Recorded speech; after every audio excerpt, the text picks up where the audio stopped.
EVO.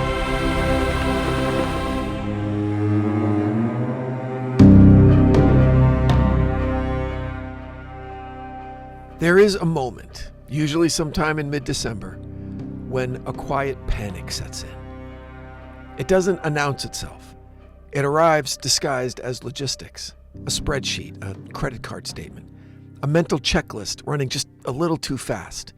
Gifts, travel, expectations, appearances, smiles that have to be convincing enough to pass inspection. For a lot of people, especially men raised on the idea that stability is something that you provide, not something you ask for, Christmas isn't a holiday. It's an audit. And that's why these movies endure. Welcome to part 2 of The Devil Within's Christmas special, where the comfort movies stop being comforting and really just start telling the damn truth. This is chapter 1. Christmas Vacation. The American Male Under Siege. So National Lampoon's Christmas Vacation is often described as a farce. That's the word people use when something makes them laugh while making them uncomfortable. Farce implies exaggeration, absurdity, and unreality. But what makes Christmas Vacation endure isn't how ridiculous it is. It's how recognizable it feels once you stop laughing. Clark Griswold isn't trying to have a good Christmas. The man's trying to prove something. Right from the opening scenes, Clark is operating under a familiar American assumption. That happiness is something that you manufacture through effort, through logistics, and financial risk. Christmas isn't presented as rest. It's a project. It's a performance review, a deadline. And Clark believes sincerely, even desperately, that if he could just assemble the right conditions, joy will follow automatically. Lights, tree, extended family, bonus, especially the bonus. Clark's entire emotional stability is tethered to money that he hasn't received yet. And that's not incidental. That's the thesis. His optimism isn't naivete, it's leverage. He spends before he earns. He promises before he confirms. He reassures before he knows. His confidence is built on the assumption that the system will reward loyalty, effort, and patience. And that assumption is the real joke of the movie, because the fear underneath Clark's cheer isn't failure, it's exposure. Christmas threatens to reveal whether the story he's been telling himself all year is true, whether the job is stable, whether the sacrifices mattered, whether he still counts as a provider in a system that quietly devalues people without warning. The house fills with relatives, and suddenly, the pressure multiplies. Christmas Vacation understands something subtle and cruel about family gatherings. They aren't reunions. Again, they're audits. Every interaction carries comparison. Every question has subtext. Who's doing better? Who's struggling? Who still matters? Estranged family members don't heal anything here. They sharpen the tension. Clark absorbs it all because that's the role he's been assigned. He smiles through insults. He deflects humiliation with forced enthusiasm. And he insists everything's great. Not because it is, but because admitting otherwise feels too dangerous. There is no language in the movie for a man saying, "Hey, I'm overwhelmed." So Clark says nothing until he can't. The bonus reveal is the emotional breaking point, and the movie plays it as slapstick, a jelly of the month club, a corporate insult wrapped as a joke. But what's really happening in that moment is something deeply destabilizing. Clark realizes that loyalty is in fact imaginary, that effort does not guarantee security, that the story he's been telling himself, the one holding everything together, was never true. And that realization comes at Christmas. That's why his reaction is so outsized, not because he's irrational, but because the collapse is total. And when Clark snaps, the movie does something astonishing. It escalates into a kidnapping, A Christmas comedy briefly becomes a story about corporate terrorism, complete with a SWAT raid, armed police, floodlights, and state power descending on a suburban home. And somehow, it still feels coherent. Because the movie understands that when pressure has nowhere to go, it doesn't leak, it explodes. Clark's outburst isn't about revenge.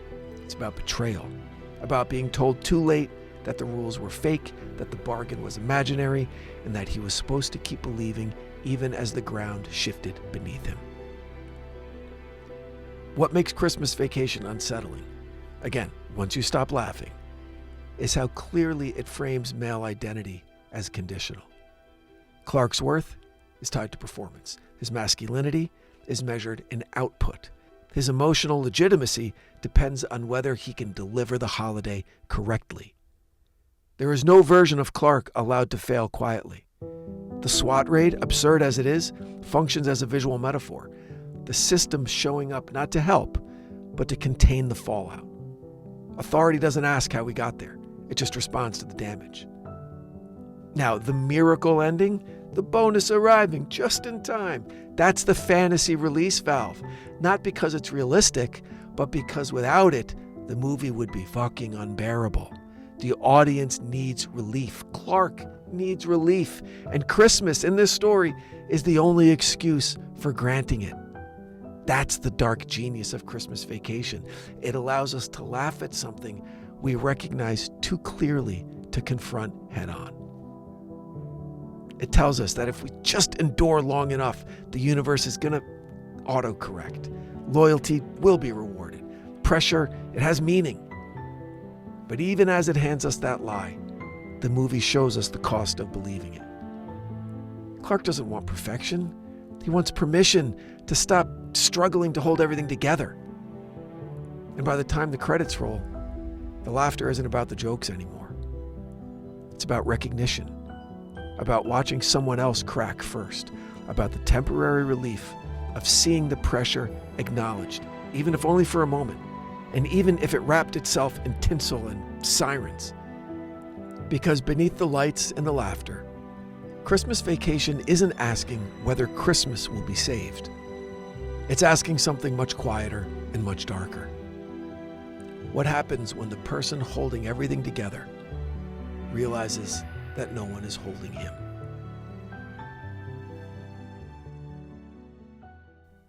Chapter 2. Home Alone. Laughter built on abandonment. Home Alone is remembered as a triumph of childhood fantasy. A kid outsmarts burglars. Adults are incompetent. Pain is funny. And independence is rewarded. End of story. Roll credits. But that's not what the movie's really about. Home Alone endures because it taps into something that children are rarely allowed to articulate. The fear that the people responsible for you are distracted, are overwhelmed, and capable, under the right circumstances, of forgetting about your ass entirely. Not metaphorically, literally. Kevin McAllister isn't abandoned because of malice. He's abandoned because of chaos. And that distinction is what makes the movie unsettling, again, once you stop laughing. There's no villain in the house when Kevin's left behind, only logistics and exhaustion, resentment and noise. The abandonment begins long before the family leaves for Paris. Kevin is emotionally isolated from the opening scenes. He's mocked by siblings. He's dismissed by adults. He's punished disproportionately and repeatedly told explicitly that he's a burden. When he wishes his family would disappear, the movie frames it as childish hyperbole. But then the wish comes true. And that's where the comedy quietly curdles into something else. Because the central terror of Home Alone is not the burglars. It's realization. The moment Kevin wakes up and understands that no one is there. Not upstairs, not downstairs, not asleep, not awake. The house is silent. The people who define safety are gone. Children watching this scene laugh because the movie tells them to. But children also understand instinctively what this moment represents. Proof that adults can fail catastrophically without intending to. systems break. Love doesn't always equal vigilance. The burglars arrive later, and they are terrifying at first. But before they come punchlines, Harry and Marv are genuine threats. They stalk the neighborhood, they test doors, they spy on houses. They represent the very thing that parents warn children about when they say, "Hey, don't answer the door. Don't let anyone know that you're alone." But Kevin is alone, and the movie forces him to solve that problem by himself. What follows is slapstick violence so extreme that it borders on surreal. Terrible burns, falls, concussions, fractures, injuries that could be fatal in reality are rendered cartoonish through repetition and tone. But the violence serves a psychological purpose because it flips the power dynamic. The child becomes the architect of pain. The adults become objects, and the house becomes a weapon. And beneath the laughter is something quietly radical. Kevin survives because he can't rely on anyone else. This isn't a fantasy of independence. It's a rehearsal for neglect. Kevin learns to shop alone, to lie convincingly, to prepare meals, to booby-trap his environment. He adapts quickly, and not because he's gifted, but because children often do. They adjust to absence. They normalize instability. They fill in gaps without comment. And that's the uncomfortable truth that Home Alone accidentally reveals. Kids are resilient not because neglect doesn't harm them, but because harm is familiar. The film gives us a sentimental counterbalance in the form of the elderly neighbor, the misunderstood adult who turns out to be kind. It's a necessary narrative release. Someone has to show up. Someone has to care. Otherwise, the story just becomes too honest for us to tolerate. But even that relationship reinforces the theme. Safety doesn't come from systems, but from individuals who take the time to notice you. And Kevin's parents don't notice him until it's almost too late. The mother's frantic return is played as redemption, but it's also an admission of failure. The logistics that swallowed Kevin are the same ones many families recognize. Work pressure, travel stress, sibling chaos, financial strain. No one meant to forget him, but they did. That's the quiet horror at the center of the movie. Home Alone asks children to laugh at the very thing they fear the most, being overlooked when it matters. It reassures them that if that happens, hey kid, you'll rise to the occasion. You'll be clever. You'll fight back. You'll survive. But that reassurance comes at a cost, because it normalizes the idea that survival is the child's responsibility. Adults love Home Alone because it resolves very cleanly. Kevin is reunited. The family is intact. Lessons are learned. The burglars are arrested. Christmas is restored. Children love Home Alone because it validates their unspoken dread, that the world's unreliable and you may need to protect yourself sooner than anyone expects. The slapstick's a shield. The humor is insulation. But the structure of the story is pure anxiety. A child alone in a big house. Strangers at the door. Phones that don't work. A fucking spider crawling around. Authorities that don't arrive until after the danger's passed. The movie tells us all this shit is funny. The body remembers otherwise. That's why Home Alone remains endlessly rewatchable. It doesn't just entertain. It rehearses. It allows viewers to experience abandonment in a controlled environment, then walk away reassured that cleverness and courage will be enough. Sometimes they are, but really sometimes they aren't. And that unresolved tension, the space between laughter and fear, that's where Home Alone truly lives. Not as a holiday comedy, but as a quiet acknowledgement of something children understand long before adults are ready to admit it. That love can be real and still forget about you.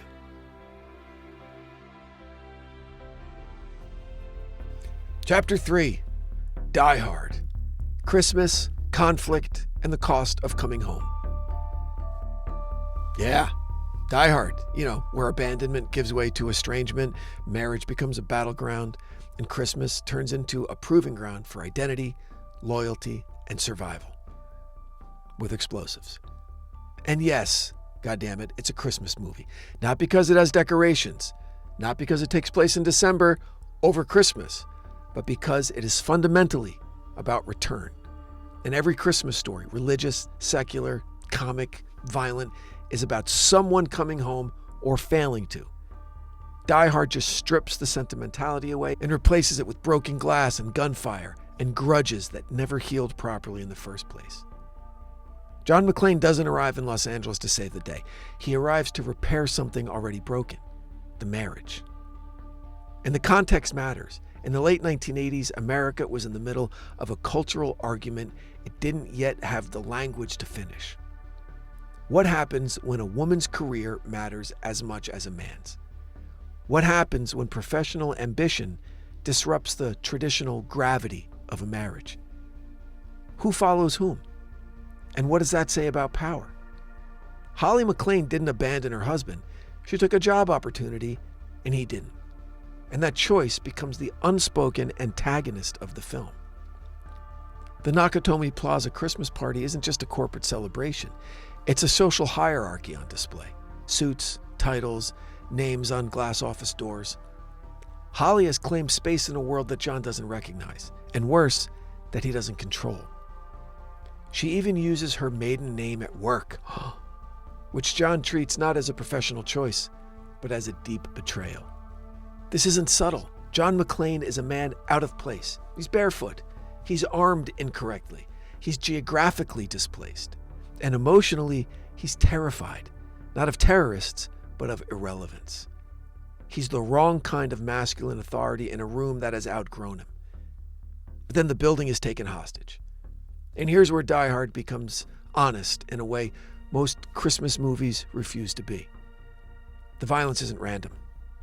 It's corrective. Hans Gruber isn't just a criminal. He's a mirror. He represents corporate fluency, European sophistication, and a ruthless understanding of power. He speaks the language of finance better than John speaks the language of marriage. He knows systems. He exploits them.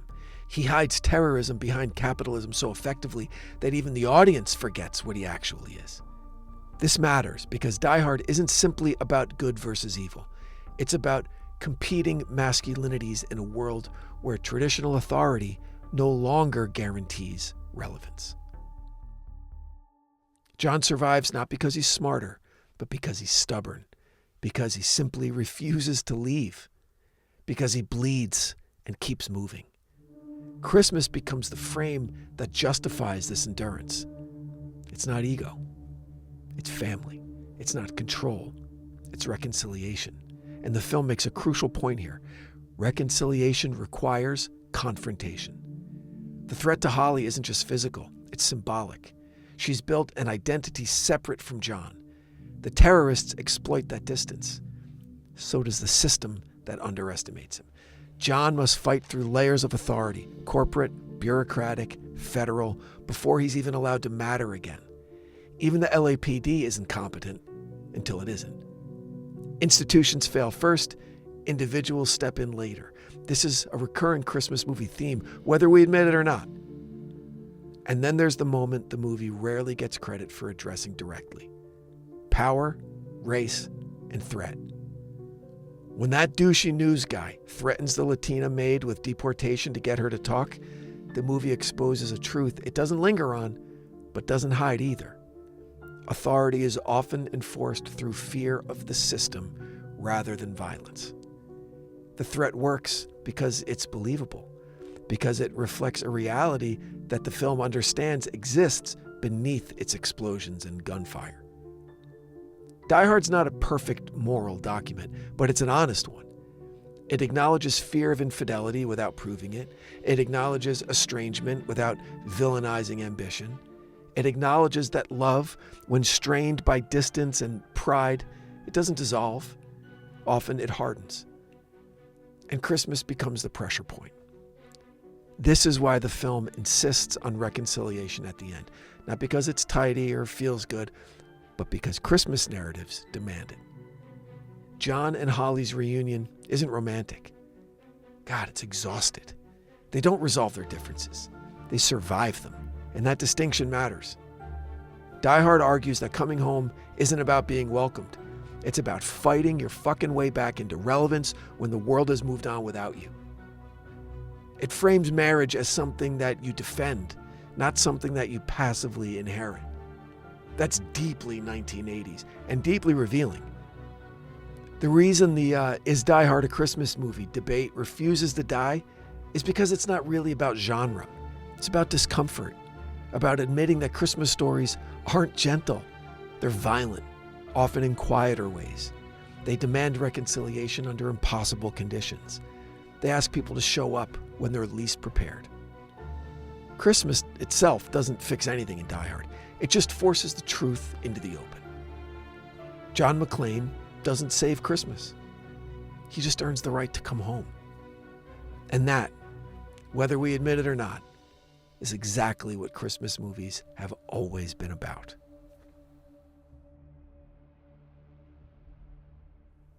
Oh, little Christmas miracle. We have a bonus chapter.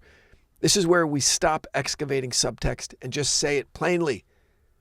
Love Actually is not misunderstood. It's indulgent, it's coercive, and it's teaching all the wrong lessons wrapped in music and mistletoe. And we need to fucking talk about it.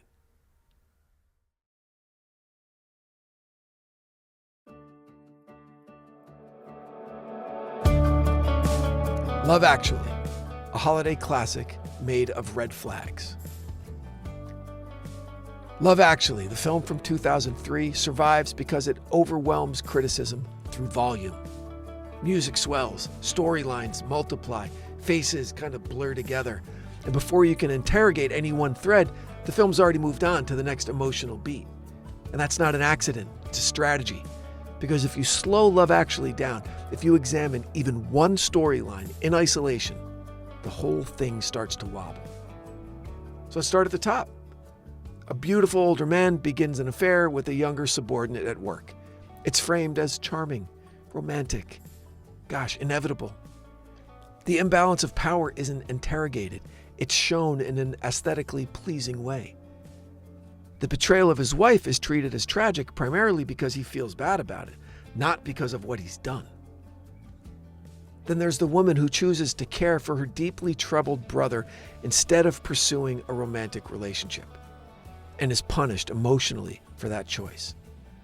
Her sacrifice isn't framed as love, but as failure, as if choosing family obligation over personal desire is something to apologize for. Another storyline centers on a man secretly in love with his best friend's wife. He confesses to it. He kisses her. People say, she kissed him. Whatever, they kiss. He leaves, and the movie treats this as restraint, as nobility. But it actually depicts his emotional trespass, uninvited, destabilizing, and deeply selfish. And the wife, she's left to absorb this damage with no outlet, no response, no story of her own. There's a woman that cheats on her husband with her husband's brother.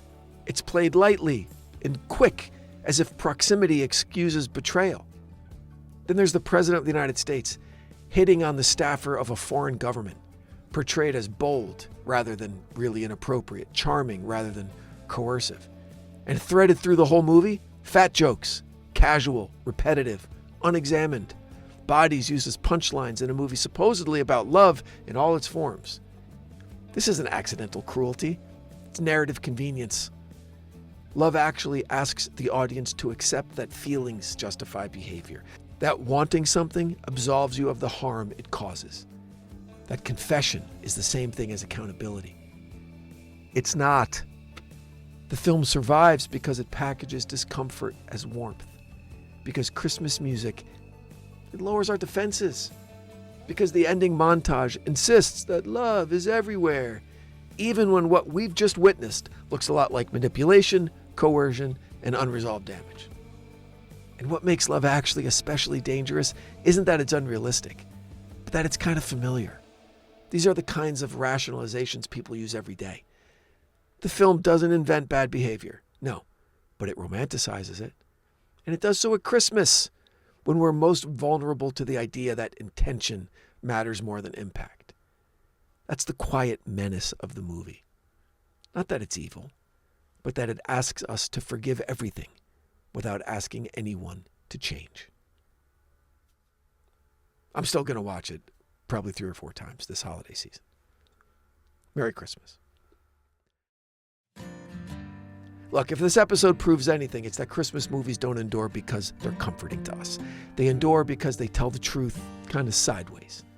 They talk about money without saying capitalism, about marriage without saying power, about children without saying neglect, and about love without saying consequence. They let us laugh at pressures we don't know really how to name. And they let us survive feelings we're told to be grateful for. And once a year, these movies give us permission to admit quietly that the holidays are hard. That sometimes survival is enough. And that making it through together, however imperfectly, is often the only miracle that's available. So wherever you are, whatever you're carrying, however complicated this season feels, we wish you peace, safety, and at least one moment where the pressure lifts. Happy holidays from all of us at EVO Creative. Be kind to each other, lock your doors, and trust cautiously. If you're enjoying the show, make sure you're following The Devil Within and the entire EVO Creative lineup wherever you get your podcasts. Ratings and reviews generally help independent shows survive. If you have a moment, leave us a 5-star review on Apple Podcasts or Spotify. We read every one.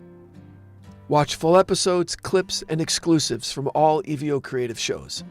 Subscribe to EVO Creative on YouTube and turn on the notifications so you never miss an episode. And you can explore all of our shows, projects, and upcoming releases at evocreative.com. Do you have a story, a tip, something you think we should look into? Email us at info@evocreative.com. And if this episode made you laugh, think, or feel uncomfortably seen, share it. Word of mouth keeps this network alive. And please, remember to check the show notes for amazing deals from the great companies that still support long-form storytelling. Again, Merry Christmas, Happy Holidays, and until next time, stay safe out there.